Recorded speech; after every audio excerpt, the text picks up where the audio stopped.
Bună, iată pe cine avem noi aici. Maimuțica cea simpatică, hopa hop, peste cap mă dau.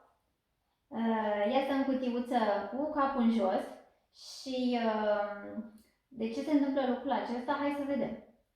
O scoatem frumos din cutiuță. O punem în funduleț. Și ea se dă peste cap. Deci asta este ideea. Avem capul un pic mai greu, dar nu-l avem de pomană, pentru că ne dăm peste cap, facem tumbe și îl încurajăm pe cel mic să se joace în permanență cu mine, cu noi, da, pentru că mișcarea este foarte haioasă, antrenantă și copilul mic va avea întotdeauna satisfacția de a se juca, de a folosi un lucru care în urma mișcărilor sale, iată,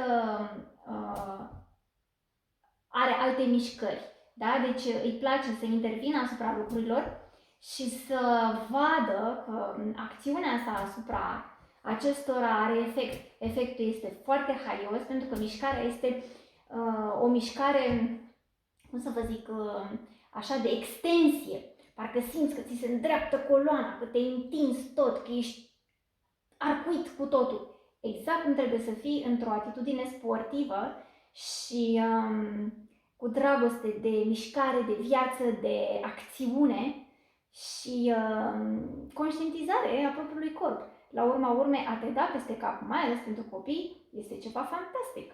Pac! Hai să ne dăm peste cap. Hai să facem și din profil. Ups! Ups! Ups! Zău că este haios.